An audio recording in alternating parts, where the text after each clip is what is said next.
My name is Gia Peppers. I'm an on-air talent entertainment journalist originally from Washington, D.C.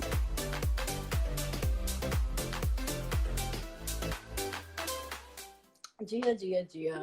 Wow.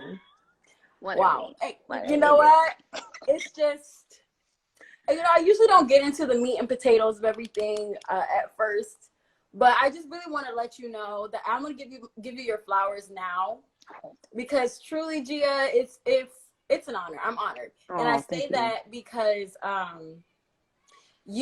think of all the media girls in classes, right? Come on. And I think, there's a senior class, there's a junior class, there's a sophomore, freshman, and I think the upcoming class, we all look up to you. Oh, wow. Thank If you. you ever ask any of the media girls in my class, pretty much, and you ask like, oh, who is somebody that you look up to? I promise you, if they know what they're talking about, because some people don't know what they're talking about. I promise you that like 90, if not 98, if not 100% of these girls are going to say Gia Peppers. So Wow. That means so much to me. Thank you so much. It's amazing. Like I said, I'm honored to be sitting here chatting it up with you, girl. Well, I'm so honored to be chatting it up with you. We I remember meeting you. What was it, like 3 years ago? When you were working at Bold. It was last Bold year, TV. I was like, there was something. It was right before the pandemic hit. Yes. Okay, so it was a year ago, but it just feels like 2 years ago. And you were such a great host and a great journalist, and still are. Like, not were, but when I met you, you were incredible as well. And so I'm honored that I'm here talking to you today too. But thank you for those beautiful words. That means the absolute most to me. And shout out to everybody in here who also, I saw the flower comments too. Thank you guys. That really we gotta give means you so flowers much. while you can smell them. Oh, look, come on. We got Okay. Huge believer in that. Gia, before we get into it, I know people, if they're in here, they know who you are, but I still would like, we might have some newcomers. Some people, again, like Black Girls in Media is for the upcoming girls in media who don't really know I'm not gonna say don't really know what they want to do, but they need help, things like that. So we always bringing people up here. So I want you to tell them about yourself. Absolutely. Not too much though, because I'm gonna get into that. But okay. Just a little bit. Okay, so my name is Gia Peppers. I'm an on-air talent entertainment journalist originally from Washington, D.C. DMV is my hort. So I work on a lot of shows, but essentially the work that I do is for the Black community. It's always been for us, mostly by us. And so I'm really honored and grateful for the work that I've been able to do. More recently, I have launched and been a part of or hosted a new podcast called More Than That Show, which we're going to talk a little bit about later. But for the past 4 years, I've been a part of Black Girl Podcast with Scotty Beam, Alicia Pamphile, Safira M, and Bex. And we've been doing that work of kind of like chronicling our highs and our lows, everything you want to know about we will talk about. It has been one of my favorite things. I was also the in-arena host for the Washington Wizards for 4 seasons. So, I have a huge heart and a huge space in my life for the NBA and basketball and sports. But yeah, so most of the work I do is pop culture or NBA. And so I really love both of those spaces. It's so much, especially because Black women are just taking over in everything. And so, yes. And then, so I also recently have started contributing to the Today Show, doing some of their entertainment reporting and what to watch and recommending things and things like that. And also I've been doing a lot of work with ET Online. So Entertainment Tonight has an online aspect. And so I've been doing a lot of reporting there too. So yes, honey, I'll be booked, and I'm very blessed and very happy to be booked because oh, and I mean, not to mention, I really love talking about and speaking about faith as well. So those are kind of where sports, Black women, faith, and pop culture intersect, if you will. Yes. And you say all this, you run down your resume, and you act like you are so surprised when I say that we look up to you. And it's like, look at the material. Come on, I receive it. But you know what? It's like when we know, when you get in the midst of the work, you are just trying to do great work. And so I am aware and I receive it, but also, that just is something that I am still, I guess because I'm still building to where I want to be. Sometimes I don't see and look Right. around and be like, yo, you done some great work so far. So I appreciate you all slowing me down and being like, girl, you're doing okay, sis. So thank you. Right. And you are. So now, when you were first getting into the entertainment industry, the media industry, I know you've done it all. Okay, you've done a lot. You had a lot of jobs. I wanted to know, what was that past like? And I'm not going to say necessarily like what the jobs were that you had. I mean, we know that you were in Ween, you interned with Wendy Williams, things like that. But I meant as though like what type of things did you have to go through mentally? The types of things that you had to balance, because I know that people starting out, like, you know, me personally, when I first started out, and I mean, I'm nowhere where I really want to be, but when I first started out, I had to balance like having 17 jobs, and I'm still balancing like 5 now, you know, so balance 17 jobs, living at home, just going through post-grad depression, things like that. So what were the types of things that you went through outside of just the roles that you held to get you where you are now? Girl, what didn't I go through?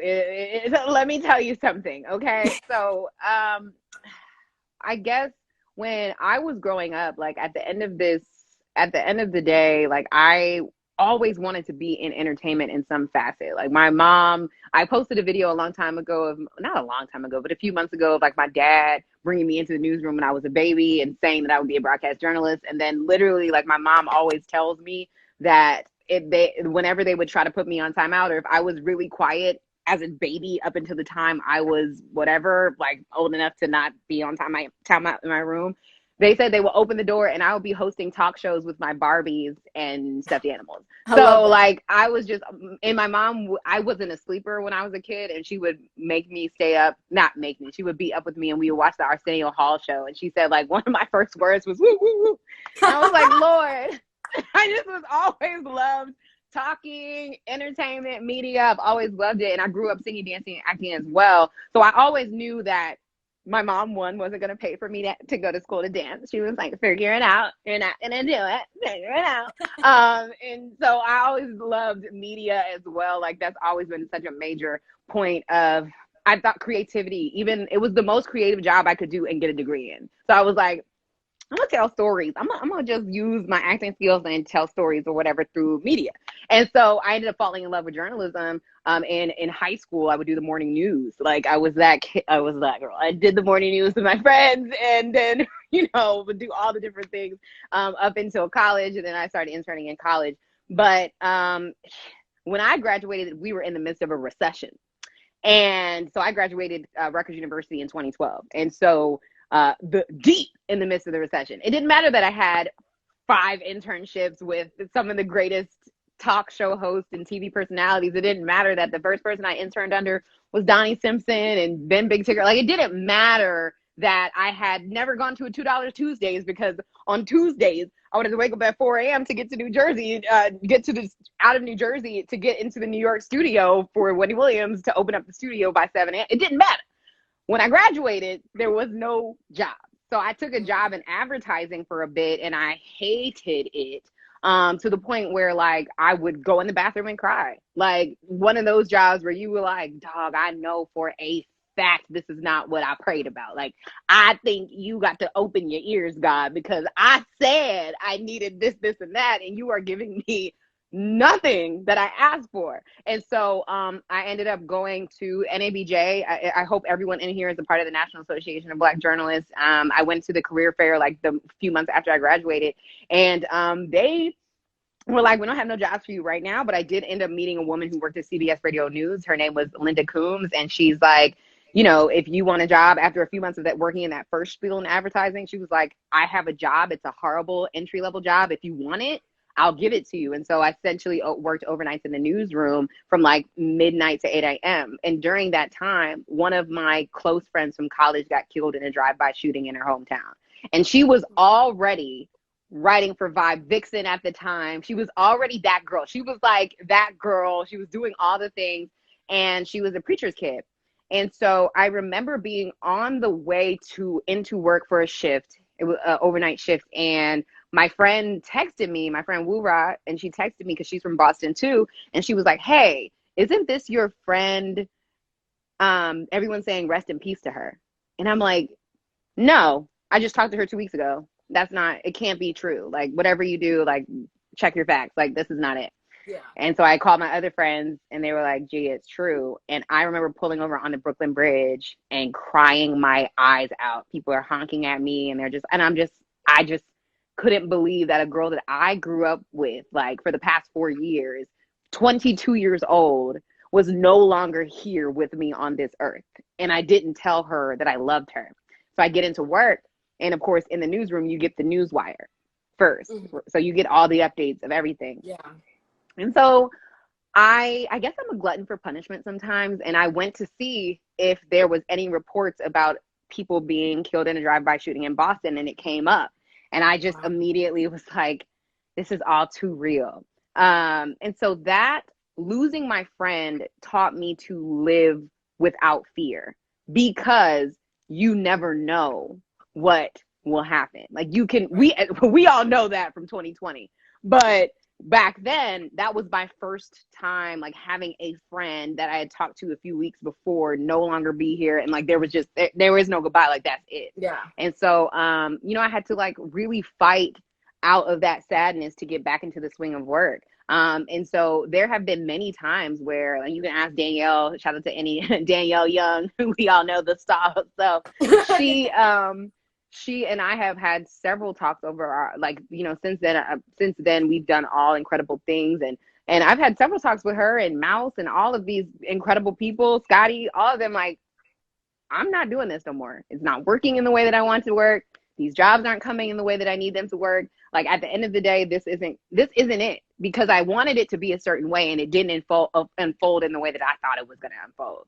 And so in those moments, you have to have people also around you that are going to be like, girl, you're being dramatic. Calm down. Mm-hmm. You can't give up. And so it's been so many things, like dealing with mental health. Depression is very real. One of the things that I will always say to any girl who wants to enter into media is to never base your worth on what your gigs are like at the moment.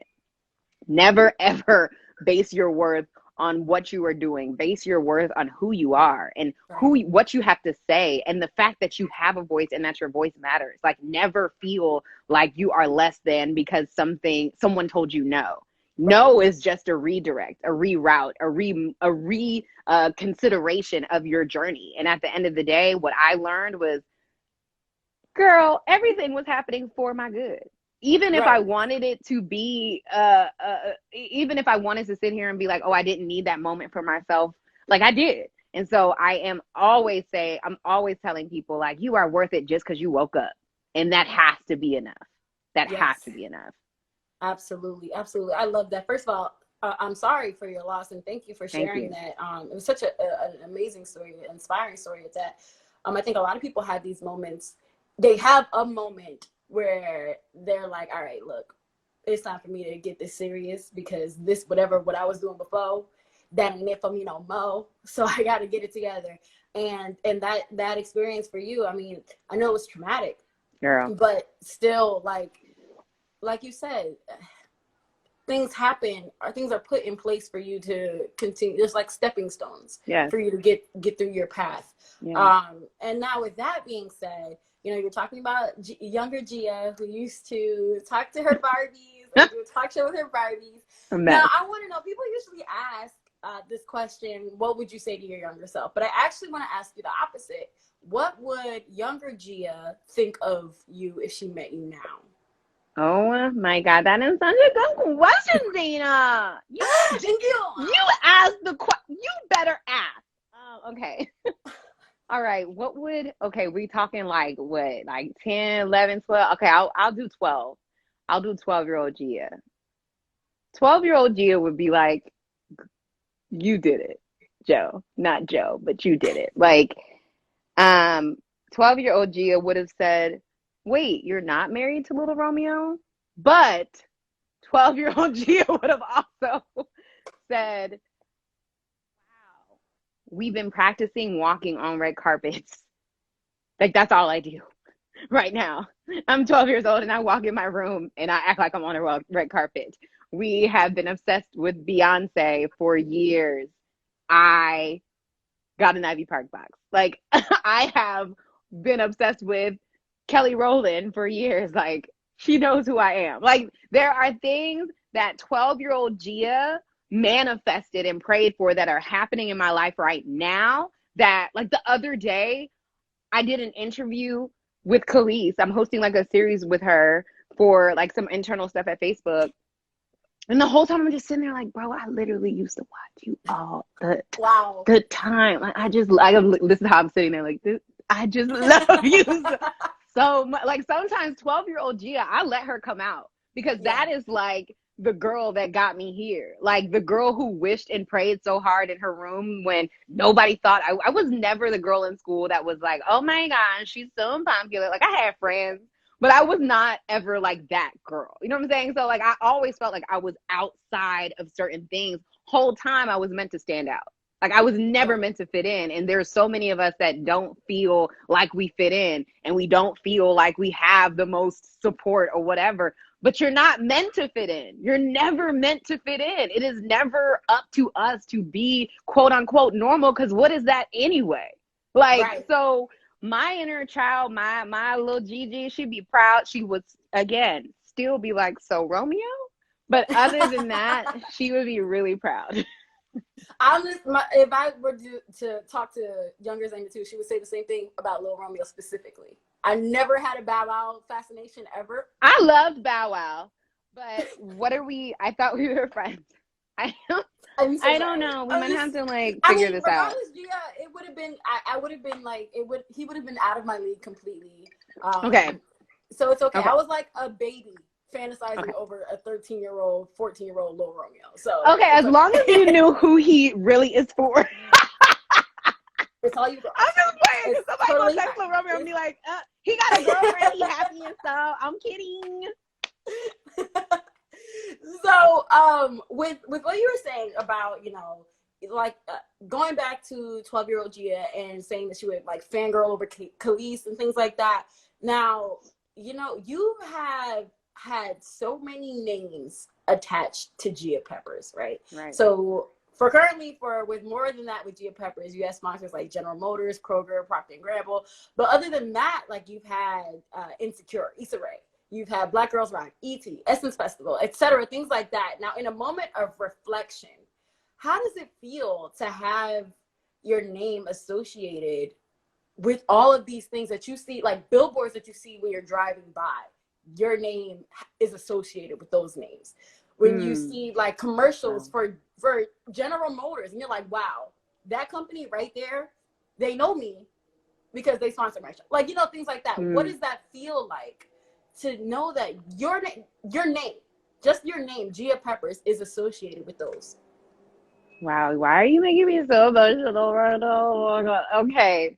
I haven't ever thought about it, to be completely and Wow. totally honest. When it comes to like I've never watched a GM commercial and been like, coworkers, because it is so many people that especially are a part of this project alone that I don't get to know everybody. I know my producers and things like that. Right, But right. like, I haven't had a like one-on-one team with General Motors or anything like that. Like, so it is dope that they brought me on to host this show. But when I have thought about Issa in particular, or Lena, or any of those women who are just not that different from me, like real life, down to earth, beautiful human beings who just happen to create art in a way that makes us all feel seen and heard, that is humbling. That is the that is the cherry on top, because you don't do it for recognition. You don't do it because it's somebody that is like you, right? At the end of the day, you do it because you love it. You do it because you're called to do it. You do it because you're meant to do it. You do it because you have come too far to not do it. And so Right. when I see my names associated with that stuff, I think that's all good and well. I love it. I am grateful for those opportunities, especially the ones where I can amplify and be a part of circles where other young Black people are creating and winning and building tables that can't be broken down, right? But one of the things that I always tell women in media is that the most important brand you'll ever work for is yourself. is Right. your own brand, your name. What are you here to say? What are you here to do? What when people ask me to be a part of things, they know that they're gonna get a girl who's vibrant and fun and professional and prayed up and silly and goofy and knows the facts, but also is, you know, a growing human being. I will not get on anything and say something I don't know, right? So I have gone through moments in my own career where, like, one of my favorite people ever, Rodney Rakai, taught me early on when we were at the Wizards, like, gee, it doesn't matter what anybody says to you. Like, if you are holding the mic, the only person that has control over what you say is you. So at the end of the day, remember that you are the face, you are the voice, you are the person that people are going to praise, blame, all of it.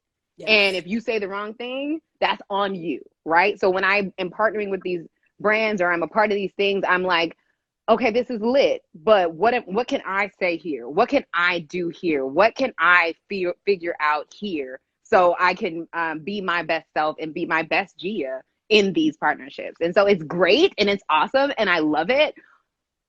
But I'm also like, well, this is incredible. I belong here.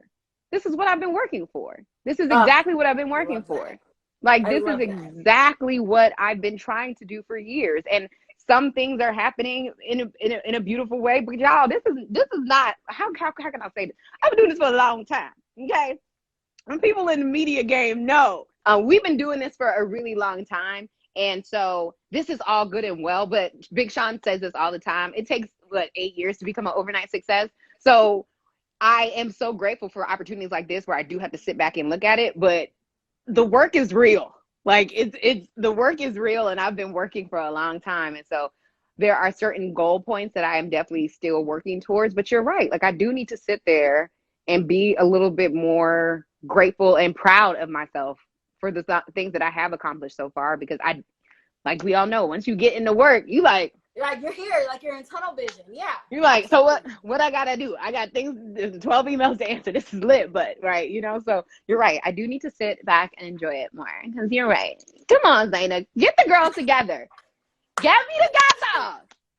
You know me, just, I always have these reflections, these questions about people, which I think what makes journalists and people who host and interviewers good interviewers, if they're always questioning things, and looking at the world like in this bigger portrait sized view, rather than just focusing on just you, or things like that. So these are some questions that, like, I think of other people. Like, I wonder how Beyonce feels that she was just freaking Beyonce when she was a baby, and now she's like Beyonce.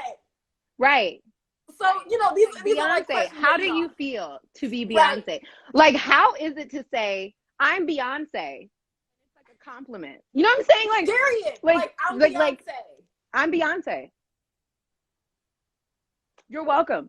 That's it. Like, how does it feel? How does that feel? Exactly. How does it feel to win a Grammy and be 8? Blue. You know what? How does it? We don't have to continue this, because I have so many questions. I have so many questions for Blue Ivy specifically. I have questions for her. Now, more than that with Gia Peppers, right? Because now, girl, you on the radios. Like, you know what I'm saying? Like, you really out here. Like, I can drive in the car and I can hear you. You know what I'm saying? Very well. So, I want to know, like, well, first of all, tell the people exactly what more than that with Gia Peppers is, the type of content that you talk about, the type of topics that you focus on, and things like that. Yeah, for sure. Yes, it is very lit. It is both a radio show and a podcast show, which I really love, because there are two audiences that essentially tune in. So we are getting to our older folks who are still driving, or those of us who have older souls and still listen to the radio all the time, or who grew up working in radio and still listen to the radio all the time. And so it means so much to me to have, like, I remember when it first was coming out, like, Erica Campbell DM'd me and was like, I'm doing a read for your show. And I said, I know you're not doing a read for my show. Erica V. Campbell, I am obsessed with you. I love you. And I have an interview with her coming out this week, so I'm so excited for that. But so essentially, more than that is an exploration of the new conversations. Like, we are, especially as a community, are experiencing a new level of consciousness, right? Like, everyone is more woke than they were last year, with the racial reckoning, with the pandemic, with all of the ways that we were exposed to just how broken our system is at every single turn, and especially how it always disproportionately affects our people, there are a lot of conversations and a lot of varying movements happening around our wellness, around our empowerment, around financial well-being, mental well-being, spiritual well-being. And so what more than that does is it brings on those leading experts for these new conversations that we all retweet, right? Like we all act like we know what's happening. Like, girl, yes, I know about the Black Dollar Index. Girl, you don't. You saw the tweet.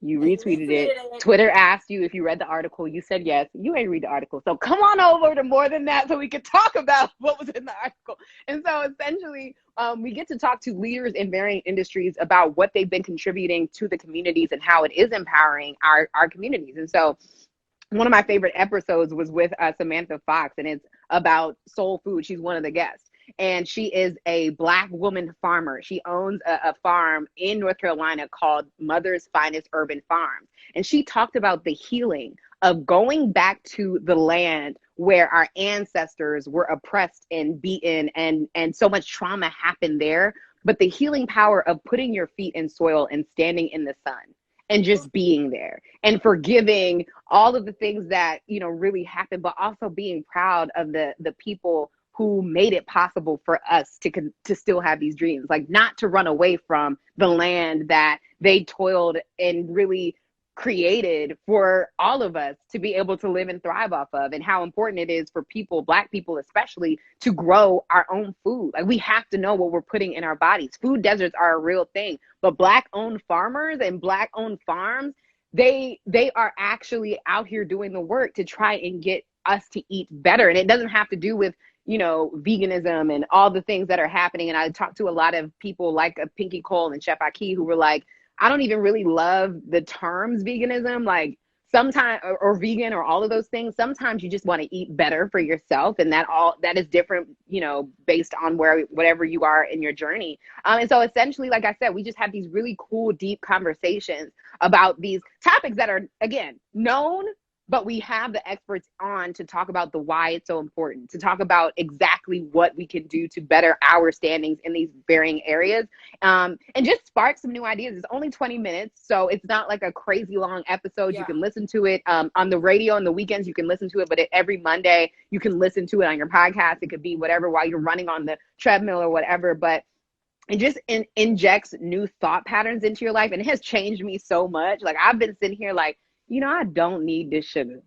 What? Like, I really don't need this. Like, so, and it just, it's one of those, like, I hear certain people's voices in my head that are like, now, Gia, you know better than that. And so it's just, it's not a judgy place. It's not a thing that makes you feel like you are not knowing certain things, but you get to learn within a short amount of time. And so I'm excited for that. We have tons of conversations. We are booked for 9 episodes, and I think we're on episode 6 that just came out, and it's about Black art with Kimberly Drew and Kiana and Jana from Black Market Vintage, my actual friends who I did not book because I don't book for the show. They just happen to be that lit.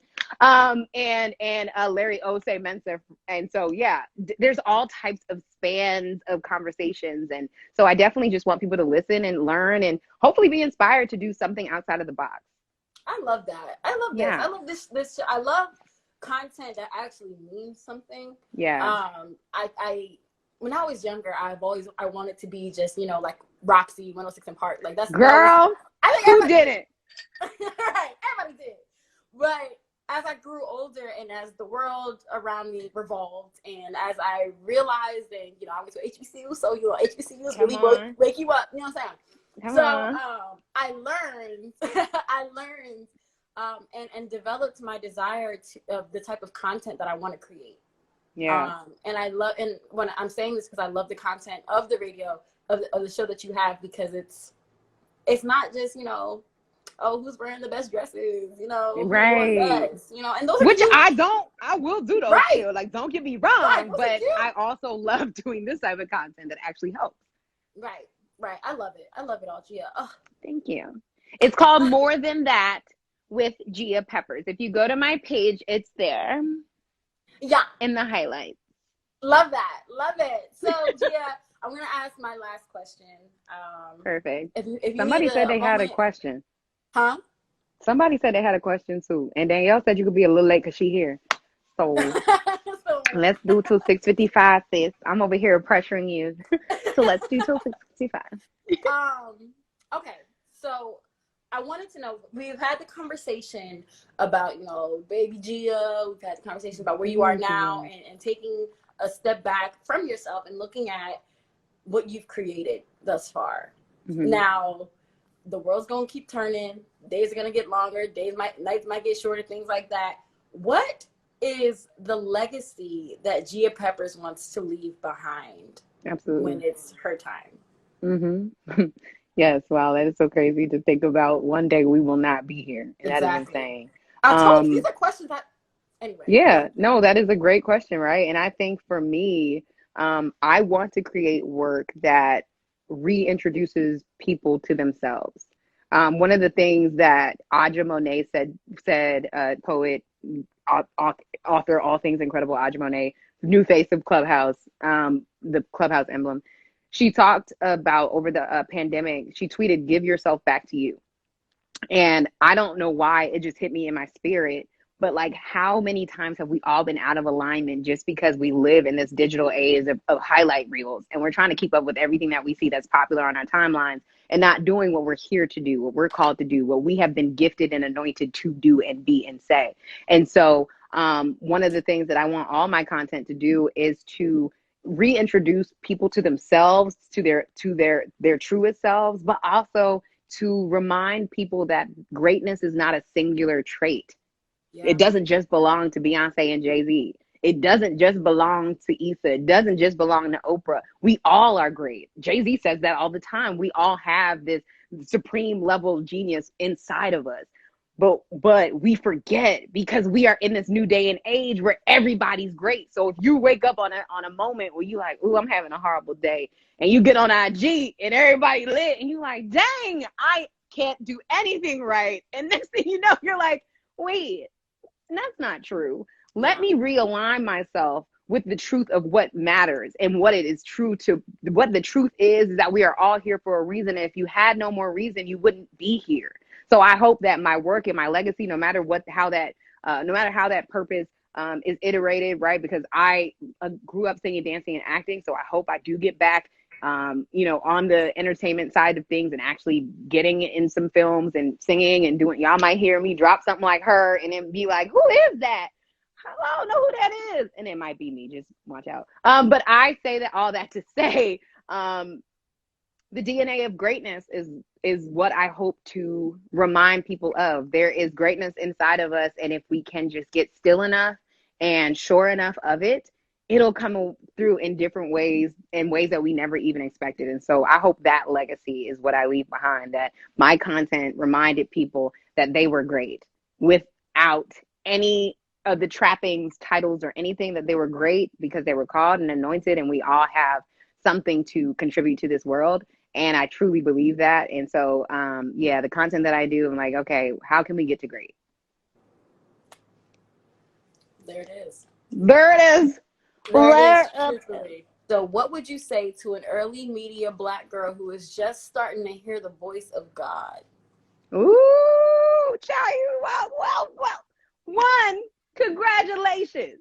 You are in the greatest place ever. You have heard God and he is speaking to you is because you are still, and because you are allowing yourself that time, the gift of space and the presence of God and abiding in his glory and his goodness, honey. I recommend that you stay there as long as you can during your days. Wake up a little earlier, try to 30 minutes, try not to have anything on, and try 30 minutes of just writing down everything that comes to your spirit. Because you have no idea what you're actually getting downloaded with, right? There are things, if you feel like you can hear God, which most people pray for, which is incredible. Like, it is an incredible thing to be able to hear the voice of God. So again, you have to realize how special it is. Write down everything you're feeling. Remember everything you're feeling. There are going to be moments and messages that are dropped in your spirit that some need to be shared, but two just need to be put right in your heart as that fuel that keeps you going, keeps your fire going. Get in your Bible, get in a good YouVersion app, devotional. It is so great. And continue to be loud with your faith. Don't let anybody tell you that your faith is a bad thing to share. I do not care.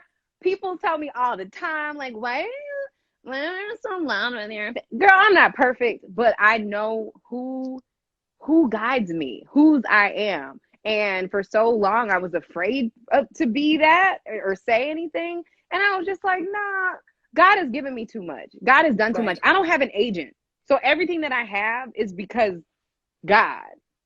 We do God incoming things. Agent. That's what it God is. is your agent, and I can't wait to see who he brings tangibly to be my real agent, but his tangible people help us on earth. But like, so I am so grateful, and my faith isn't quiet, and some people's faith can be quiet. It is okay if it's not. But at the end of the day, like, I just want to tell that girl to continue to listen, to write down what you hear, and to celebrate those moments and share your faith if you feel moved to, and do never be ashamed of who God called you to be or who God is calling you to be, because, girl, it's light, and the light is real, and it's spreading, and be proud of it and stand in it, own it, because you got it, honey. Amen. Come on now. Come on now. Somebody said it's this Wednesday Bible study period. Yes. Bless God. What's the verse of the day? The verse of the year is Romans 8:28. For all things happen for the good of those who love the Lord and are called according to his plans. Hallelujah. So you can keep that. Okay, that's the verse of the year. That's on my vision board, honey. Okay, yes. So all things work together for the good. That's always going to be my testimony, because I could tell you again how many times I tried to give up. But the whole time, all things were happening for my good. And I know that. And even in these moments where sometimes I'm like, ooh, I'm good. I don't really want to. That's enough. That's overwhelming. I'm like, okay, if this is happening for my good, how can I be present and show up in this moment in the truth of who God is calling me to be? Right. So I know that was a lot. We did touch a lot, but it was so grateful. It was great, honestly. And thank you so much for spending some time with us over here at Black Girls in Media. We are y'all are everything. I mean, we try. I mean, I can't, Tasha, she ain't here. Tasha be doing all the things, you know what I'm saying? I love Tasha. Shout out to Tasha. That's my baby. She was in here. So, yes, thank you so much, Gia. Like we said, we gotta do this again sometime, girl. We do. I'm very down. Like, I love your questions. I think you are so awesome. So definitely let me know. Maybe in the next month or so, we can do like maybe just a Q&A or something. Yeah, and we can figure something out. Well, I'll be and Free Game Fridays is coming back too. So maybe we even do it over there. What's going on with Free Game Fridays? Okay. It has been Free Sleep Fridays for me, because that is one of my only days. No, but you really did start that at the very beginning of the pandemic, and a lot of us were so grateful for that.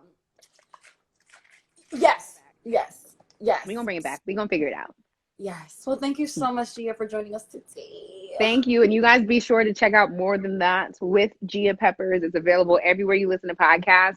Continue to support Black Girl Podcast. We here, we living, we doing our best life. And then I have some new things coming for Give You the Game. So please check that out.